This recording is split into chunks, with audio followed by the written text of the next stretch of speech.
Hi hello friends, ఈరోజు కొత్త వీడియోతో ఒక అద్భుతమైన వీడియోతో మీ ముందుకు రావడం జరిగింది.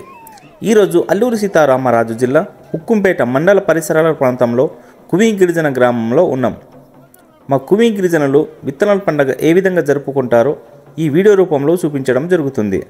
విత్తనాల పండుగ అనేది వారి యొక్క సాంప్రదాయమైన పండుగనే చెప్పుకోవచ్చు. ఈ సంవత్సరం పంటలు బాగా పండాలి, సంపద కూడా మంచిగా రావాలని ప్రకృతిని అలాగే వారి యొక్క గ్రామ దేవత అయిన శంకుదేవుడి గుడి దగ్గర పూజా కార్యక్రమాలు నిర్వహిస్తారు. మా కువి గిరిజనులు విత్తనాల పండుగని తరతరాల నుండి జరుపుకుంటూ వస్తున్నారు. అంటే ప్రకృతి పూజ అన్నమాట.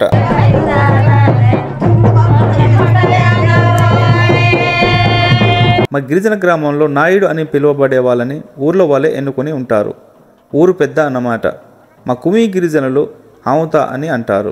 వీళ్ళ ఇంటి దగ్గర నుంచి అన్ని రకాల విత్తనాలు అంటే సోలు, సామాన్లు, కొర్రలు, మినుములు, రాగులు, కందులు ఏవైతే పంట వేసుకుంటారో అనేక రకాలైన పంట ఒక బుట్టలో పెట్టుకుని శంకుదేవుడి గుడి దగ్గర తీసుకెళ్లి పూజా కార్యక్రమాలు చేస్తారు. చేసిన విత్తనాలను వారు పంట వేసుకునే విత్తనాలలో కలుపుకొని వేసుకుంటారు. అప్పుడు పంట బాగా పండుతుందని మా గిరిజనుల యొక్క నమ్మకం. మా కువి గిరిజనులు పూజించే భాష కూడా వారి యొక్క సొంత భాషతోనే పూజిస్తారు.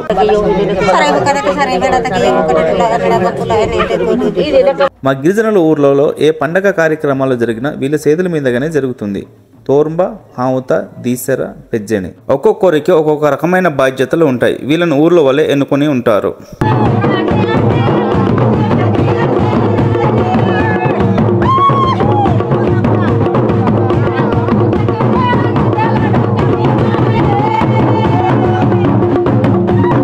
దీసెర అనేవారు ముహూర్తం నిర్ణయిస్తాడు. అంటే పండక్కి సంబంధించిన నెల వచ్చిందని తోర్ంబా చెప్పిన తర్వాత దీసెర అనేవారు రాత్రి వేళలో సుక్కల్ని చూసి ముహూర్తం నిర్ణయిస్తాడు.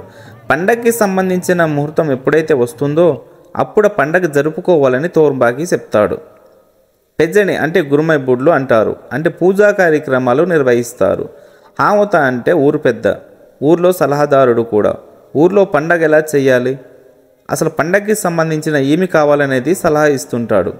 మా గిరిజన ప్రాంతంలో ఏ కార్యక్రమాలు జరిగినా పసుపుతో కలిపిన బియ్యాన్ని బొట్టు పెట్టుకోవడం తరతరాల నుండి సాంప్రదాయంగా వస్తుంది. ముందుగా పసుపులో బియ్యాన్ని కలిపి ఉంచుతారు.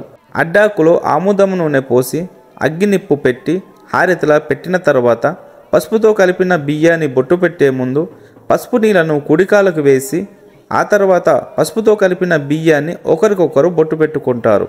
తోర్ంబా, దీసెర, హావుత ఈ ముగ్గురిని శంకుదేవుడి గుడి దగ్గర వరకు మోసుకొని వెళ్తారు. ఇది వీళ్ళ సాంప్రదాయంగా వస్తుంది. శంకుదేవుడి గుడి దగ్గర వెళ్లే ముందు ఊరు బయట 3 దిక్కుల విత్తనాలు వేసి ఆ తర్వాత శంకుదేవుడి గుడి దగ్గర తీసుకుని వెళ్తారు.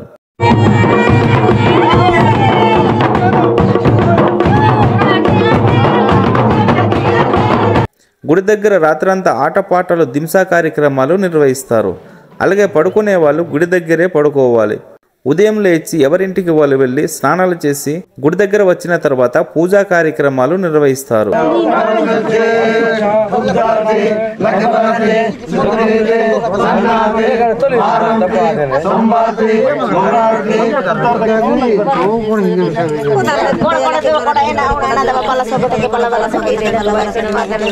ఉదయం 8 గంటల నుండి 9 ఆ సమయం వరకు శంకుదేవుడి గుడి దగ్గర విత్తనాలు వేసి కోడిని, పందిని బలిస్తారు.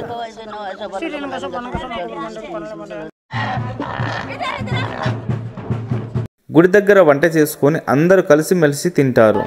ఆ తర్వాత విత్తనాలని వాళ్ళ ఇంటి దగ్గర నుంచి ఎలాగైతే తీసుకుని వస్తారో గుడి దగ్గర నుంచి కూడా విత్తనాలు అలాగే తీసుకుని వెళ్తారు.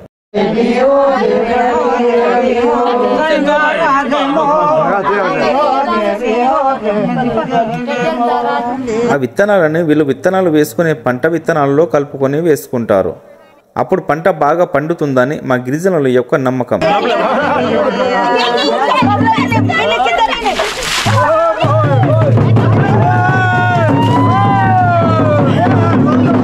మీరు ఎంతమంది ప్రకృతిని పూజ చేస్తున్నారో కామెంట్ రూపంలో తెలియజేయండి. మా కువి గిరిజనుల యొక్క సాంప్రదాయాలు, కట్టుబాట్లు, వారి ఆచారాలు చాలా ప్రత్యేకమైనవి.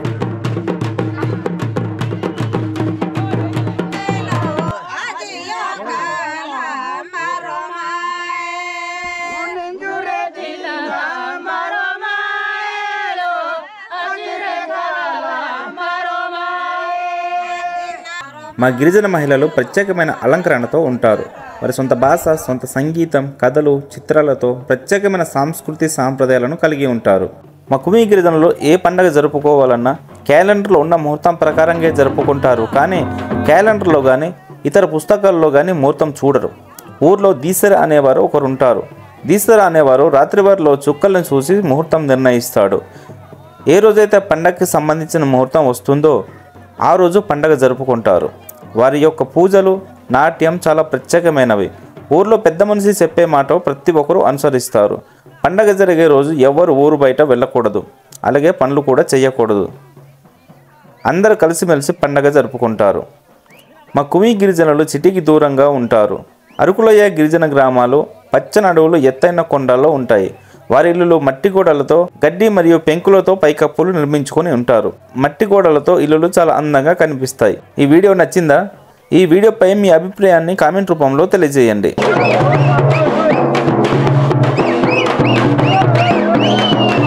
శంకుదేవుడు గుడి దగ్గర తీసుకెళ్లే ముందు 3 దిక్కుల విత్తనాలు ఎక్కడైతే వేశారో అదే ప్లేస్లో మళ్ళీ 3 దిక్కులో కూడా విత్తనాలు వేసి ఇంటికి తీసుకెళ్ళి వెళ్తారు.